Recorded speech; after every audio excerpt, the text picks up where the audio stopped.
দর্শক, আপনাদের শুভেচ্ছা জানিয়ে শুরু করছি সংবাদ প্রকাশের নিয়মিত আয়োজন সিনেমার আলাপ।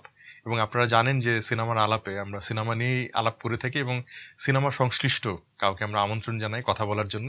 তো আজকে আমাদের সংবাদ প্রকাশের স্টুডিওতে আছেন আরিফুর রহমান। আরিফুর রহমান, আপনাকে স্বাগত।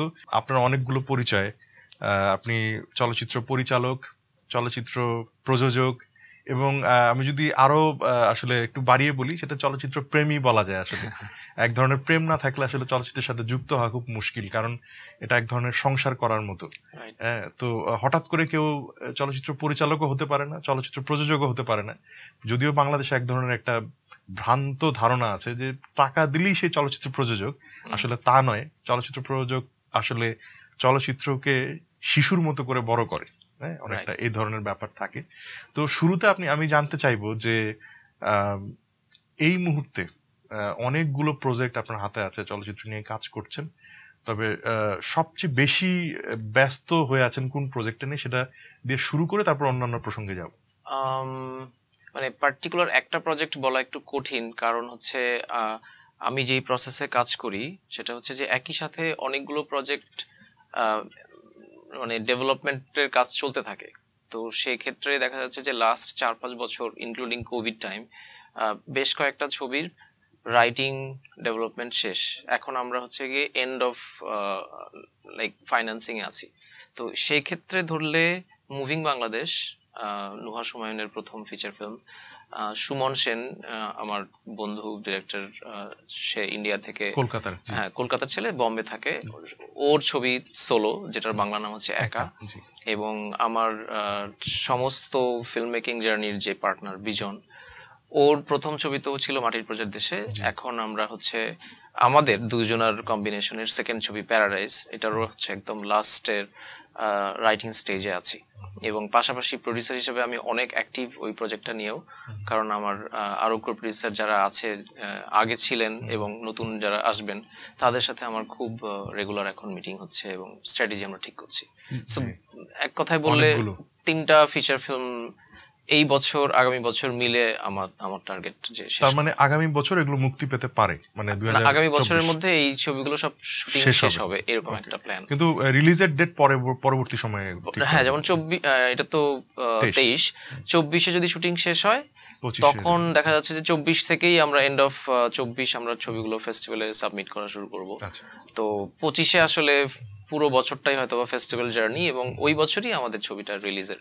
আপনার কথার সূত্র ধরে বলি যে একটু গোড়ার দিকে যাই, সেটা হচ্ছে যে আপনাদের প্রোডাকশন হাউসের নাম গুপি বাঘা প্রোডাকশন হাউস। এটা একটু, যদি আমি জানি না, হয়তো অনেক জায়গায় বলেছেন আপনি, তারপর আমাদের দর্শকের জন্য যদি একটু বলতেন যে গুপি বাঘা কেন? গুপি বাঘা এখন এটা আরো সহজ, মানে যেটা আমি হয়তোবা গুপি বাঘার হিস্ট্রিটা বলেছি, কিন্তু এটার একটা খুব হিউমারাস কম্বিনেশনের গল্পটা আজকে বলি। সেটা হচ্ছে যে আরিফ বিজন এখন একটা কাইন্ড অফ একটা নাম ডুও। হ্যাঁ, যেমন আমাদের এফডিসি তে যেমন শাহিন সুমন, হ্যাঁ, মানে মাঝে মাঝে হচ্ছে কি ওখান থেকে ফোন আসে এফডিসি থেকে, তখন বলে যে আরিফ বিজন আছে কিনা, এরকম একসাথে নাম বলে আর কি। বাইরে থেকেও, মানে দেশের বাইরে থেকেও যদি কেউ কখনো আমাদের সাথে যোগাযোগ করে তো তখন একসাথে আমাদেরকে সম্বোধন করে। তো এটা খুব ইন্টারেস্টিং, মানে আমরা দুজন মিলে একজন হয়ে গেছি। না, এটা তো মানে আমি বলবো যে চলচ্চিত্র পুরো বিষয়টা কিন্তু টিম ওয়ার্ক, এবং আপনারা সেই টিম ওয়ার্কটা খুব, আমার মনে হয় যে রথের 2 চাকার মতো সামনের দিকে এগিয়ে নিয়ে যাচ্ছেন।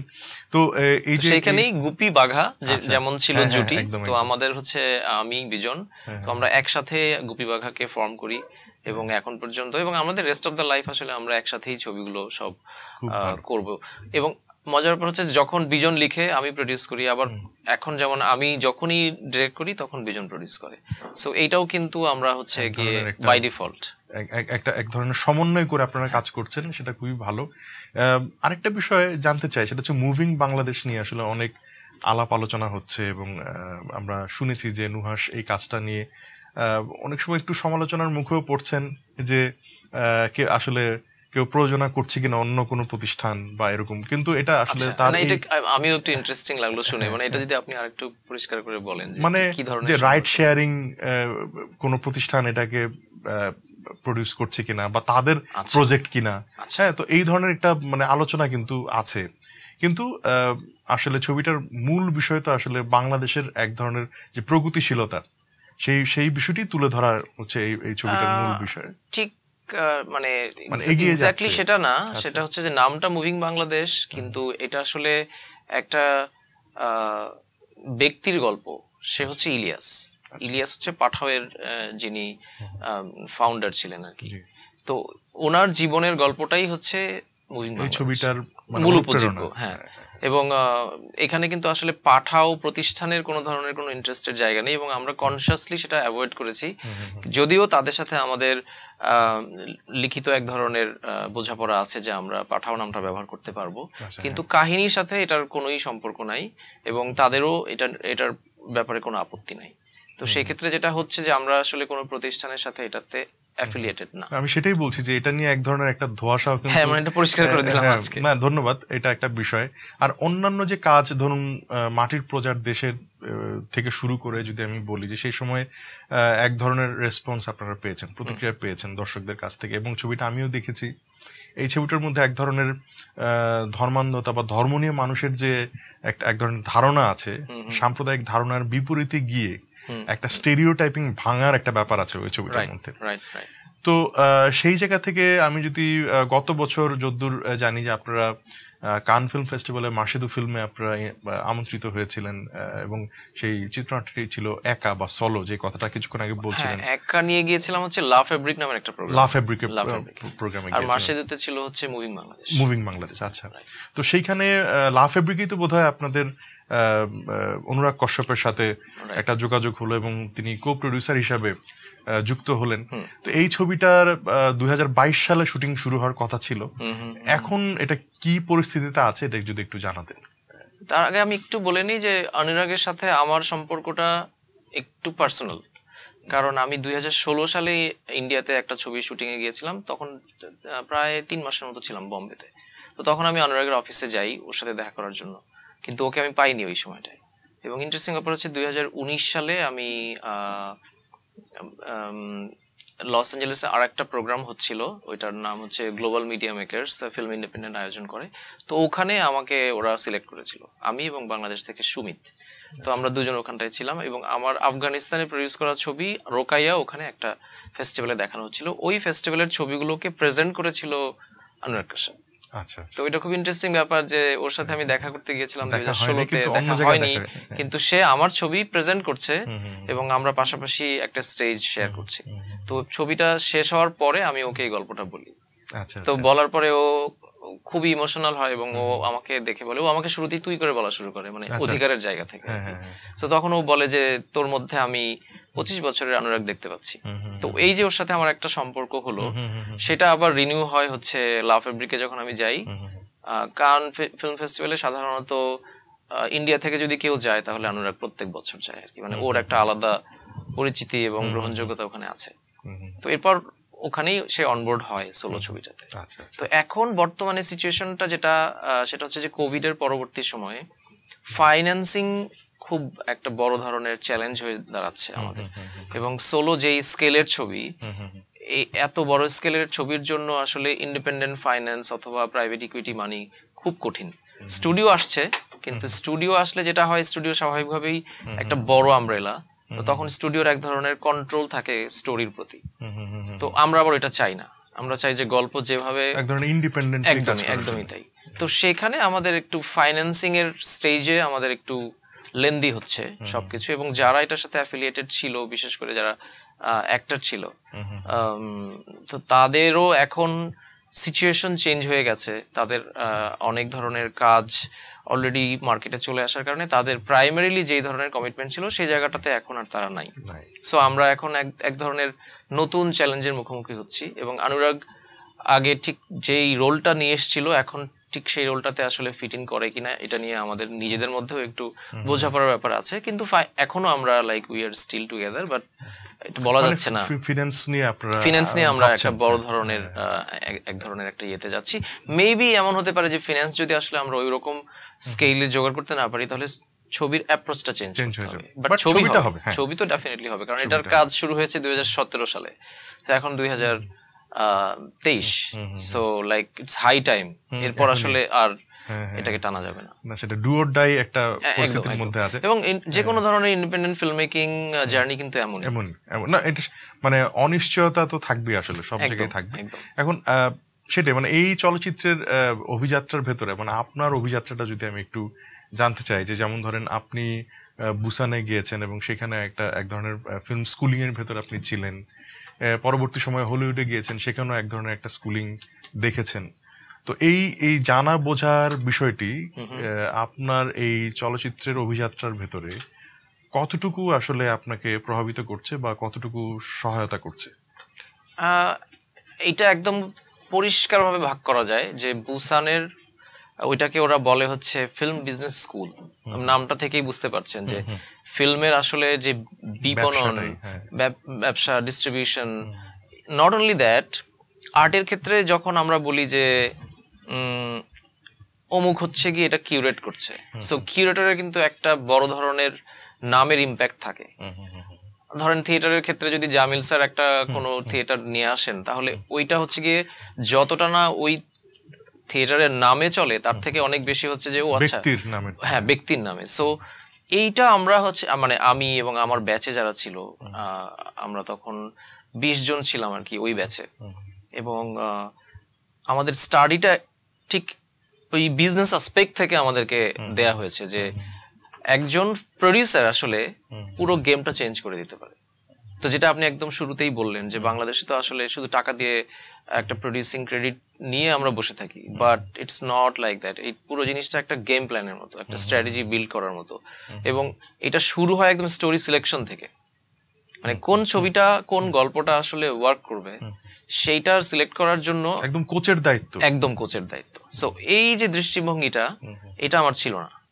ওটা হয়তোবা মানে আমার ন্যাচারালি হয়তোবা কিছুটা আমার মধ্যে এমনিতেই ছিল, দৃষ্টিভঙ্গিগত পার্থক্য করে দিয়েছে, যেটা আপনার পরবর্তী সময়ে আসলে এবং আমরা আরো জানি যে আপনি আসলে নেটফ্লিক্সের অফিসেও গিয়েছেন এবং অন্যান্য জায়গায়। তো নেটফ্লিক্স সম্পর্কিত ওদের যে কো ফাউন্ডার, ওর নাম হচ্ছে আমি যদি বলি রিড হেস্টিংস, ওর একটা বই আছে নো রুলস। হ্যাঁ, তো নেটফ্লিক্সের যেই মোটো নিয়ে ওরা আসলে সারা পৃথিবীতে চলচ্চিত্র নির্মাণ করছে বা প্রডিউস করছে, সেই মোটো থেকে খুব বলা যায় না যে খুব লাভবান হচ্ছে, ওরা খুব একেবারে প্রফিট করে ফেলছে, যদি কোভিড এর সময়টা বাদ দিই। সেই সময়টা একটা ভিন্ন একটা সময় ছিল। তো বাংলাদেশের ছবি সেখানে কয়েকটা আছে, যদি নেটফ্লিক্সের কথা বলছি, ডুব বা দু একটা ছবি এখানে আছে। আপনাদের গুপি বাঘা থেকে মানে কোনো ছবি সেখানে মানে অনবোর্ড হচ্ছে কিনা বা করার পরিকল্পনা আছে কিনা, বা হলে আসলে নেটফ্লিক্স কি করে, ধরুন গুপি বাঘা না, যে কোনো একটা প্রোডাকশন হাউস, তারা কি করে আসলে নেটফ্লিক্সকে অ্যাপ্রোচ করবে যে তাদের ছবি নেওয়ার জন্য, বা তাদের ক্রাইটেরিয়া কি? নেটফ্লিক্সের মানে ইন্ডিয়া নেটফ্লিক্স আর একটা হচ্ছে লাইক গ্লোবাল নেটফ্লিক্স, মানে এটাকে আপনি এতই পরিষ্কারভাবে দুই ভাগ করতে পারেন। কারণ আমি যে অফিসটায় গিয়েছিলাম ওটা লস অ্যাঞ্জেলেসে, এবং ওখানে যখন আমি বললাম যে as a Bangladeshi film maker আমি যদি আমার ছবি নেটফ্লিক্সকে দিয়ে কমিশন করাতে চাই তাহলে কিভাবে প্রসেস করব, অ্যান্ড যদি এমন হয় যে আমার বানানো ছবি আই ওয়ান্ট টু সেল এবং তোমরা এটা মানে অ্যাকুইজিশনে যাবা, সেটার প্রসেসটা কি, তখন ওরা যেটা বললো যে it has to be through India. So নেটফ্লিক্সের এই এশিয়ার যত মানে যত সিদ্ধান্ত নেওয়া হয় সব আসলে বম্বে অফিস থেকে নেওয়া হয়, বাংলাদেশে কিন্তু নেটফ্লিক্সের কোনো অফিস নেই। এবং ওরা একটা ক্রিটিক্যাল সিস্টেম দাঁড় করিয়েছে, সেটা হচ্ছে আপনি ডিরেক্টলি নেটফ্লিক্সের সাথে কমিউনিকেট করতে পারবেন না। দে হ্যাভ দেয়ার এগ্রিগেটর, তাদের এজেন্ট আছে, ওই এজেন্টদের সাথে আমাদের যোগাযোগ আছে। এখন ওই এজেন্টদেরকে আমরা ছবি পাঠানোর পর ওই এজেন্ট হচ্ছে লিয়াজ ওটা করবে, এবং সেক্ষেত্রে ওরা একটা বড় ধরনের পার্সেন্টেজ ওরা রেখে দেবে। তো ছবি, বাংলাদেশের ছবি নেটফ্লিক্সে আছে খুব ভালো, কিন্তু এইটা আসলে আলটিমেট অ্যাচিভমেন্ট না। মানে অ্যাচিভমেন্টটা তখনই হবে যখন হচ্ছে নেটফ্লিক্স একটা ছবি কমিশন করবে, নাম্বার ওয়ান, অথবা হচ্ছে যখন একটা প্রপার ফিনান্সিয়াল ডিলের মাধ্যমে আমাদের ছবি নেটফ্লিক্সে থাকবে। এখন এইটার সম্ভাবনা আগামী 1-2 বছরের মধ্যে, মানে কেউ যদি বলে, অনেকে বলতে থাকে যে নেটফ্লিক্স ইজ কামিং, অনেকদিন থেকে শুনতেছি, কিন্তু actually Netflix is not coming. কারণ কি? কারণ হচ্ছে আপনি বাংলাদেশে এখন হাতে গুনে আপনি বসে বলে দিতে পারবো যে কয়জন ডিরেক্টর, এবং এর মধ্যে কিন্তু আপনার ক্যালিবার রাখে, মানে নেটফ্লিক্সের যে এই ধরনের standard in terms of technical and also content wise, তো এই দুইটা জায়গা থেকে একটার পর একটা ছবি সিরিজ দেওয়ার মতো আমাদের পাইপলাইনে কি ফিল্ম মেকার আছে? নাই কিন্তু। সেটাই। তো ওরা যদি আসার পরে দেখা গেল যে যেমন জি চলে গেল বাংলাদেশ থেকে, কেন চলে গেল? কারণ হচ্ছে যে এক্সপেকটেশন নিয়ে, যে বিজনেস মোটো নিয়ে ওরা এসেছিল, সেই অনুযায়ী ফিড ওরা পাচ্ছিল না। এখন আমার খিদা আছে অনেক, কিন্তু আমি ওই অনুযায়ী খাবার আমার দিতে পারছি না, তখন তো আলটিমেটলি আসলে ওই দোকান বন্ধ হয়ে যাবে। সো তাই হচ্ছে। এবং নেটফ্লিক্সের ক্ষেত্রেও সেটাই সত্য, যে আপনি এখন যদি ছবি বানান, definitely you can send it to Netflix through agent, কিন্তু সেই ক্ষেত্রে আপনার ফিনান্সিয়াল লাভ খুব বেশি হবে না, আর ওইটার ওই রকম বড় প্রায়োরিটিও পাবে না। বাট এটা যদি এমন হয়, যেমন এখন চরকি যেটা করছে বা হইচই যেটা করছে বাংলাদেশে, like original commission or produce by Hoichoi, Chorki, তখন কিন্তু এটার একটা বড় ধরনের মার্কেটিং, বড় ধরনের হচ্ছে এই সমস্ত কিছু অনেক প্রপার। সো ওইটা ছাড়া আসলে নেটফ্লিক্স এটা একটা জাস্ট ইয়ের মতো আর কি। সেটাই, মানে এটা খুব পরিষ্কার যে আসলে নেটফ্লিক্স মূল বডি আগ্রহী হয়ে যে বাংলাদেশের মার্কেটও তো একটা বড় ব্যাপার, কারণ বাংলা ভাষাভাষী আসলে কত মানুষ আছে সেটাও একটা বড় ব্যাপার। তারপরও বিদেশি ভাষার ছবি তো সেখানে আছে, সেটা ডাব করা যেতে পারে বা যে কারণেই হোক। আপনি যেটা বললেন সেটা হচ্ছে যে নির্মাতা এবং সেই ধরনের সৃজনশীল নির্মাতার যে গোষ্ঠী এখনো সেরকম ভাবে তৈরি হয় না, যারা আসলে একের পর এক চলচ্চিত্র বা ভিজুয়াল কন্টেন্ট তৈরি করে দিতে পারে। বাট এখানে অডিয়েন্সেরও একটু দায়িত্ব নিতে হবে। সেটা হচ্ছে যে যখন আপনি যদি দেশের বাইরে কখনো ট্রাভেল করেন, আপনি দেখবেন যে ফ্লাইটে যে ইয়ে থাকে না, মানে যে কি বলে, যে চলচ্চিত্রগুলো তারা এনলিস্টেড করে দেখার জন্য, ওখানে আপনি দেখবেন যে বাংলাদেশের অডিয়েন্স, মানে আমি এটা কথা বলেছিলাম আর কি, যে ফ্লাইটের যারা অথরিটি, ওরা বলে যে বাংলাদেশের যারা অডিয়েন্স, ওরা সবসময় খোঁজে হিন্দি ছবি। তো এখন ধরেন আমি কি কারণে একটা বাংলা ছবি কিনবো, ফ্লাইটের কথা বলতেছি, নেটফ্লিক্স বাদ দিলাম। সো ওদের মূল মানে ডেটা অনুযায়ী ওরা হচ্ছে গিয়ে ওরা পারচেস করে। তো ওরা দেখে যে একজন মানে একটা হিন্দি ছবির জন্য যদি বাংলাদেশের 100 জন মানুষ ডিমান্ড করে, তাহলে ওইখানে হয়তো 2 জন বলে যে আচ্ছা বাংলা ছবি কই। তো সেই ক্ষেত্রে রেশিওটা তারা ডিসপ্লে তো ওটাই রাখবে যেটা মানুষ চায়। এটা মানুষের এই যে যেমন পাঠান নিয়ে যে একটা তর্ক উঠছে, এটা একটু ছোট করে বলে আমরা শেষ করি অনুষ্ঠান। এটা হচ্ছে যে মানে পাঠানের বিষয়টা, মানে আমার জায়গা থেকে আমি যেটা বলতে চাই সেটা হচ্ছে যে বাংলাদেশ এবং ভারতের যে বাণিজ্য ঘাটতি সেটা এমনিতেই অনেক বেশি। তার মধ্যে চলচ্চিত্র একটা পণ্য হিসেবে যদি আমরা আবার সেটাকে যুক্ত করি, সেটা এই ঘাটতি আরো বাড়াবে, বই কমাবে না। এবং আপনারা যারা স্বাধীন চলচ্চিত্র নির্মাণ করেন, সেখানে একটা কিন্তু শঙ্কা থেকে যায় যে আপনাদের চলচ্চিত্র হয়তোবা 2 সপ্তাহ চলতো, সেটাকে নামিয়ে 1 সপ্তাহ করে দেওয়া হতে পারে। মানে এই ধরনের ব্যাপার কিন্তু ঘটতে পারে, যে যখন 250 কোটি রুপির ছবি বাংলাদেশে মুক্তি পাবে। তো এইটা নিয়ে আপনার যদি একটা আপনার দৃষ্টিভঙ্গিটা বা মানে আপনার মন্তব্য জানতে চাই, যে ভারতীয় ছবির ক্ষেত্রে মানে আমার মতামতটা আমি আসলে একটু এক্সপিরিয়েন্স থেকে দিতে চাই। কারণ আমি মাটির প্রজার দেশে আমি নিজে ডিস্ট্রিবিউট করেছি, এবং হচ্ছে রাজশাহীতে উপহার সিনেমা হলে আমার ছবি ছিল মাটির প্রজার দেশে। তো উপহার সিনেমা হলের যিনি managing director or kind of like owner, Sajid ভাই, যিনি নেভিগেটর অর্গানাইজেশনের, উনি হচ্ছেন ম্যানেজিং ডিরেক্টর, মানে ক্যামেরা যারা প্রোভাইড করেন। তো ওনার সাথে আমার কথা হয়েছিল যে আমাদের ছবিটাই সম্ভবত ছিল লাস্ট ছবি, এরপর রাজশাহীর একমাত্র হল বন্ধ হয়ে যায়। তো আমি ওনাকে জিজ্ঞেস করলাম যে মানে এত মানে প্রমিনেন্ট, এত মানে হিস্টোরিক একটা হল কেন বন্ধ করে দিলেন? সো তখন উনি আমাকে যেই ফিনান্সিয়াল স্ট্যাটিস্টিক্স দিলেন, তো সেখান থেকে আমার মনে হলো যে আসলে উনি যে এতদিন ধরে মানে হলটা রেখেছিলেন, সেটাই একটা মানে সিনেমার প্রতি ভালোবাসার কারণে রাখা, আর কোনো কারণ নেই। তো এখন এই অ্যাসপেক্টটাও আমি একটু চিন্তা করছি ইদানিং, যে আচ্ছা আপনি যেটা বললেন সেটা অবশ্যই সত্য, যে যখন হিন্দি ছবি বাংলাদেশে আসে নাই, তখনও কিন্তু লাইভ ফ্রম ঢাকার মতো ছবি 1 সপ্তাহের মধ্যে নেমে যায়। রিসেন্টলি সাতাও নেমে যায়, পাঠান কিন্তু তখন আসে নাই। তো এটার কারণ কি? এটার কারণ তাহলে হচ্ছে যে তাদের যে এক্সপেকটেশন ফিনান্স ওয়াইজ, সেটা কিন্তু আসলে এই ছবিগুলো ফুলফিল করতে পারছে না। এখন বাইরের দেশে কি হয়, বিভিন্ন ধরনের ছবি থাকে, প্রত্যেকটা ছবিরই দর্শক আছে, কোনো ছবি কিন্তু নন কমার্শিয়াল না। ইন্ডিপেন্ডেন্ট ছবি বললেও সেটাও কমার্শিয়াল, আবার হচ্ছে যখন এফডিসির ছবি বলি আর হচ্ছে পাঠান বলি সবই কমার্শিয়াল, ইন্টেনশনটা আলাদা আর কি। একদম একদম। ইন্ডিপেন্ডেন্ট ফিল্ম মেকারদের কিন্তু ইন্টেনশন থাকে না যে আমি কমার্শিয়াল মাসালা যুক্ত করে একটা ছবি বানাই, এই ইন্টেনশন কিন্তু থাকে না। কিন্তু এইখানেই আমার কথা যে একটা হল যদি মানে ঠিকঠাক মতো মানে সাস্টেনেবল ওয়েতে রান করতে পারে, তাহলে সে কিন্তু একটা কাইন্ড অফ একটা ক্যাটাগরি করে দিতে পারবে যে আচ্ছা ঠিক আছে, আমি হচ্ছে গিয়ে সপ্তাহে মানে একটা মাসে 4টা সপ্তাহের মধ্যে আমি এরকম 4 রকমের 4টা ছবি দেবো। কিন্তু আমি একটু ইন্টারাপ্ট করি, মানে ধরুন যে ইন্ডিপেন্ডেন্ট ফিল্ম স্ক্রিনিং এর জন্য আপনার কি মনে হয় না যে যেগুলো কমার্শিয়াল থিয়েটার আছে সেগুলোর পাশাপাশি আর্ট হাউস হওয়া দরকার? মানে আমি যদি কমার্শিয়াল থিয়েটারে ইন্ডিপেন্ডেন্ট ফিল্মও প্রজেকশনে নিতে চাই, তাহলে তো এই ধরনের একটা কনফ্লিক্ট তৈরি হবে। না সেটা তো হবেই। তাহলে আর্ট হাউস, যেমন ইউরোপে আর্ট হাউস গুলো আছে, সেগুলো আপনি নন্দনই দেখেন। হ্যাঁ সেটাই বলছি, বাংলাদেশে তো নেই সেটা নেই। কিন্তু সেটা তখনই হবে যখন তারা হচ্ছে বিজনেসটা করতে পারবে। তো তারা যদি হচ্ছে কি বেসিক বিজনেসটা না করতে পারে, এখানে অনেক তর্ক থাকতে পারে স্বাভাবিকভাবেই, যেন আমি প্রডিউসার হিসেবে ওদের 300 টাকার টিকিটে আমি 17 টাকা পাই, সেটা নিয়ে আমার অনেক ধরনের অভিযোগ তাদের প্রতি থাকতে পারে। কিন্তু আবার এটাও সত্য যে আমার মাটির প্রজার দেশে যদি হচ্ছে সিনেপ্লেক্স গুলো না নিত, তাহলে হয়তো বা যে ন্যূনতম টাকাটা আমি পেয়েছিলাম সেটাও আমি পেতাম না। কারণ সিঙ্গেল স্ক্রিন আমাকে 3 সপ্তাহে আমাকে 8,000 টাকা দিয়ে বলছে যে এইটা হচ্ছে গিয়ে মানে আপনি লাকি, এটা পাচ্ছেন।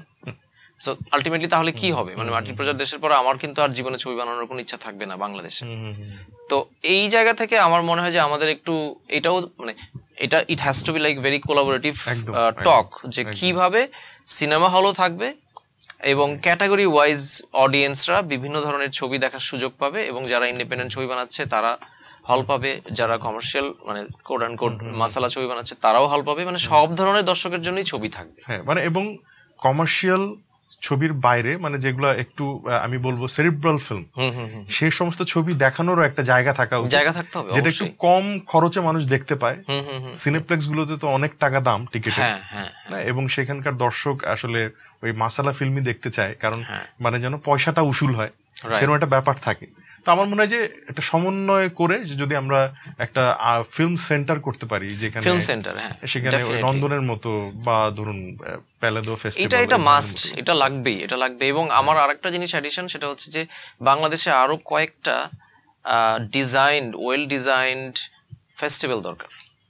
তাহলে যেটা হবে যে ওই ছবিগুলো দেখানোর জন্য ভেন্যু হিসেবে সেটা সারা বছর ব্যবহৃত হবে। তখন যেটা হবে যে কথার কথা নভেম্বরে হচ্ছে European art house film day আসতেছে, তো তখন আমি নিশ্চিত বলে দিতে পারি যে ওইটা নিয়ে কোনো আয়োজন থাকবে না বাংলাদেশে। হয়তো বা কালচারাল সেন্টার গুলো 1-2টা ছবি দেখাবে তাদের নিজেদের ক্যাপাসিটিতে, বাট এটা যদি এমন হয় যে বাংলাদেশে তো আমি নিজে জানি যে কি পরিমাণ সিনেমা যে বাংলাদেশের মানুষ দেখে টরেন্ট থেকে, এখান থেকে ওখান থেকে। সো ওইরকম একটা ফেস্টিভ্যাল যদি করা যায় যেখানে হচ্ছে যে ইউরোপের সব আর্ট হাউস ছবিগুলো বড় পর্দায় ভালো সাউন্ড সিস্টেমে সবাই দেখতে পাচ্ছে, তখন কিন্তু এক ধরনের চর্চাও তৈরি হবে যে না আমরা হচ্ছে গিয়ে এই ছবিগুলো হলেই দেখবো। আর একটা কাঠামোগত উন্নয়ন দরকার, মানে যাতায়াত ব্যবস্থা, সেখানে যাওয়ার পরে এক ধরনের যেন কমফোর্ট পায়, একটু গল্প করার জায়গা, মানে সবকিছু মিলিয়ে একটা সমন্বিত কালচার উদযাপনের একটা ব্যাপার। সেটাই। তো অনেক ধন্যবাদ আরিফ আপনাকে আমাদের সংবাদ প্রকাশ আসার জন্য।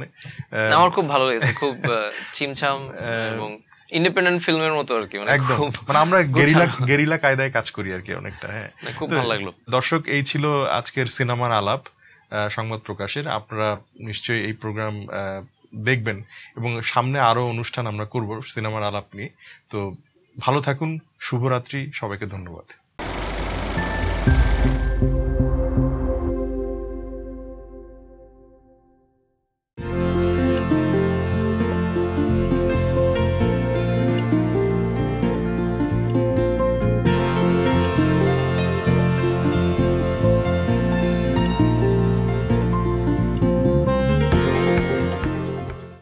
সংবাদ, ফিচার ও অনুষ্ঠানের জন্য ভিজিট করুন সংবাদ প্রকাশের ওয়েবসাইট এবং যুক্ত থাকুন ফেসবুক পেজ ও ইউটিউব চ্যানেলের সঙ্গে।